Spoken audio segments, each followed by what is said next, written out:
Welcome to The Authority File, the podcast where you'll hear conversations with academic librarians, technologists, researchers, and authors whose work is laying the foundation for higher education's future. I'm Bill Mickey, your host and the editorial director at Choice.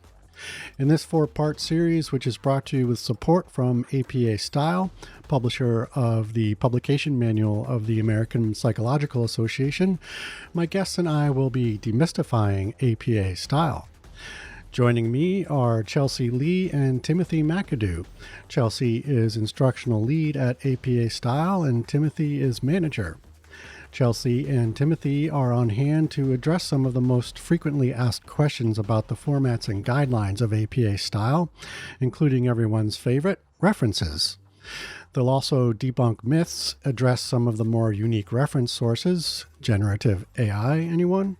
And since APA Style isn't just about references, we'll also learn about their bias-free language guidelines, communicating with visuals, and accessibility. In this third episode of our four-part series, we venture beyond reference formatting to discuss bias-free language guidelines, data visualization, and accessible design.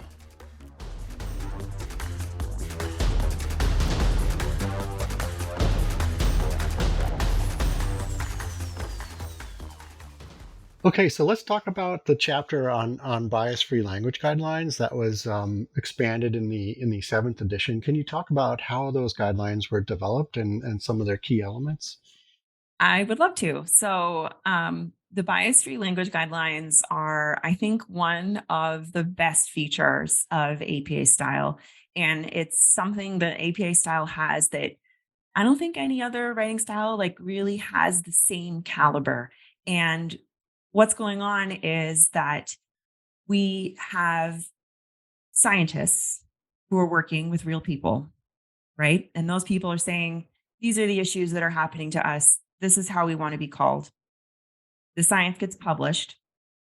And then over time, there's committees of people at APA who are going to be distilling the science and creating maybe sets of guidelines related to a particular group. So then those committee members are going to write the draft of the chapter and use the research to write that draft and send it to the APA Style team. And then we sort of are coordinating the efforts, making sure the topics are addressed in the appropriate place, that we've got references for further reading, and then sort of coordinating among all the different groups. And then once the guidelines are made, the APA Style team is disseminating them to the public and explaining what they are and how they work. So the basis is science, lots of science. And as far as what they are themselves, the bias-free language guidelines are two general principles and then specific information about different topic areas. So the two general principles for avoiding bias are first, to describe people at the appropriate level of specificity, focusing on relevant characteristics, and then to be sensitive to labels by calling people what they call themselves. And then there's specific guidance about topic areas of age, disability, gender, race and ethnicity, sexual orientation, socioeconomic status, and intersectionality. And what we've seen is that even though there's changes in specific terminology that people want others to use, the general principles really endure.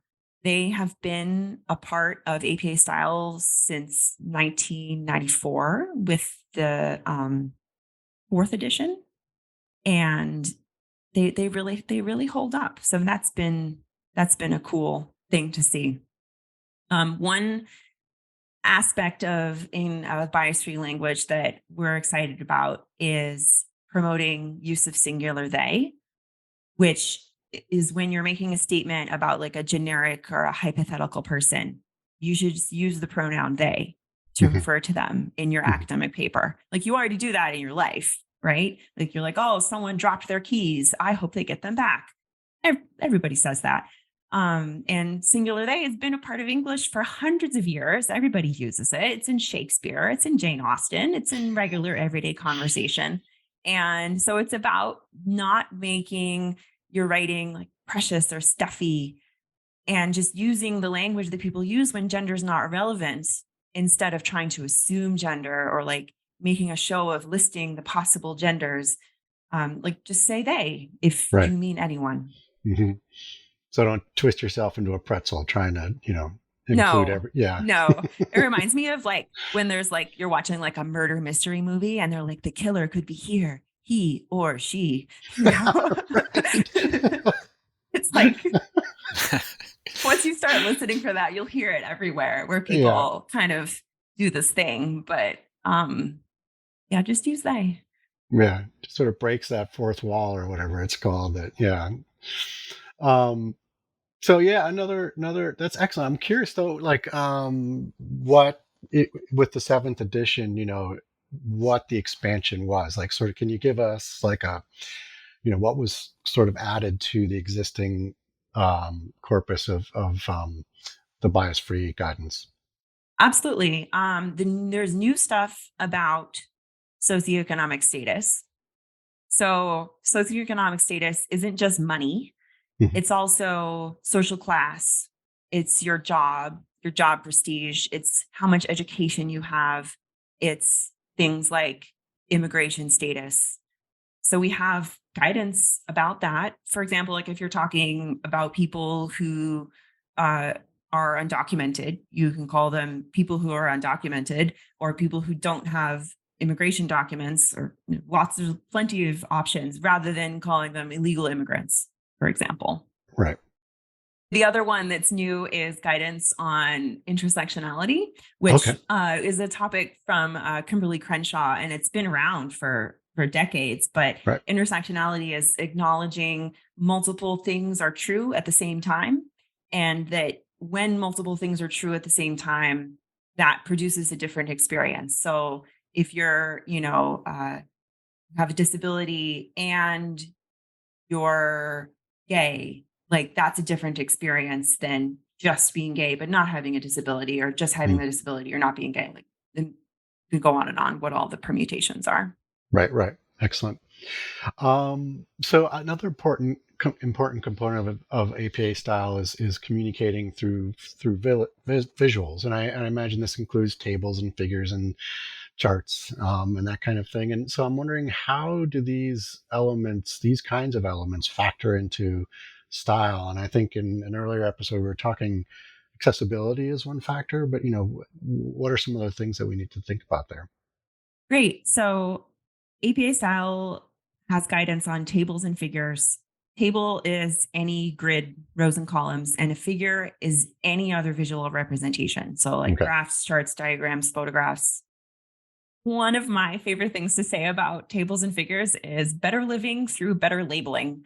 You got to label everything. Like if you have a table, make sure that you label all of the columns so that people know what's in the table. Hmm. When you're doing a figure, label everything so that people know what the symbols mean. If there's abbreviations, you should define what the abbreviation is because they might not know.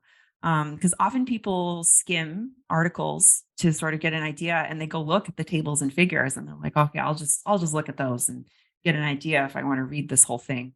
And so that means that you need to be able to understand them without having to read the whole text. And so, as far as accessibility is concerned with those, it gets into topics like making sure that the tables, like the structure of how it's built, that the columns and rows line up with each other.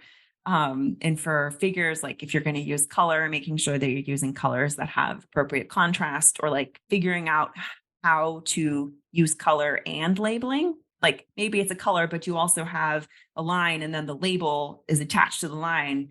And that's good because what if you print it out on your black and white printer?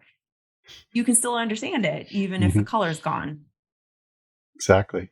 And so then, we talked about this earlier, but accessible design is important as well. I mean, can you expand on that? What does accessible design refer to, and what are the key elements of that? So it's about making sure any person can access the information and understand it similarly to anybody else. Hmm. There's a way for them to understand it. And accessibility is often discussed in the context of the internet and web accessibility. Right. And when we were developing the seventh edition, we worked with accessibility experts at David Berman Communications to make sure that our guide was going to be as accessible as possible and meet what are called Web Content Accessibility Guidelines, or WCAG guidelines, for level AA. And so it gets into things like things Tim mentioned earlier about like selecting a font that's accessible, meaning it's legible and readable. And then part of that is like allowing for flexibility so that people can use the things that are useful and helpful to them. Hmm. And so accessibility is also really important for developing our products. So all of the handouts in the instructional aid section of our website are accessible. If you use a screen reader, it will read it to you in the correct order. Hmm. We offer ADA compliant versions of the publication manual to students with documented print disabilities. And like those include, for the figures, like because they can't see it, they include a long description, which is very detailed to explain exactly what's going on. And likewise, like in our student workbook, it's this online interactive workbook. There's accessible versions of the different question types so that somebody who can't see the screen, for example, can still engage with the content. And so, like, what we're trying to do is to really take to heart the imperative to design accessibility into the work from the very beginning to make it born accessible. Hmm. And I think we're going to keep trying. Great. Excellent. So yeah, I know there's plenty more to APA style that we haven't covered. Is there anything else you'd like to note? Any more myths you like to bust? Yeah.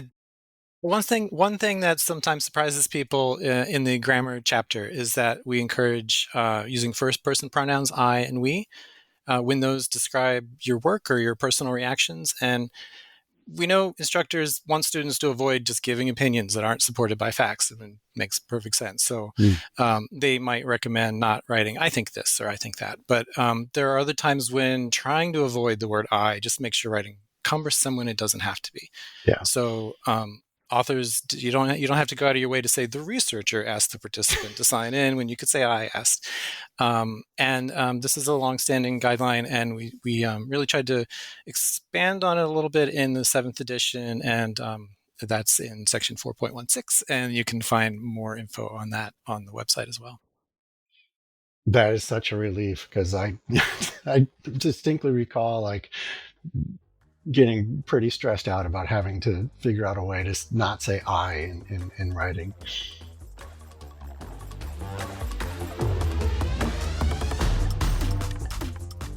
You just heard from Chelsea Lee and Timothy McAdoo. Chelsea is instructional lead at APA Style, and Timothy is manager.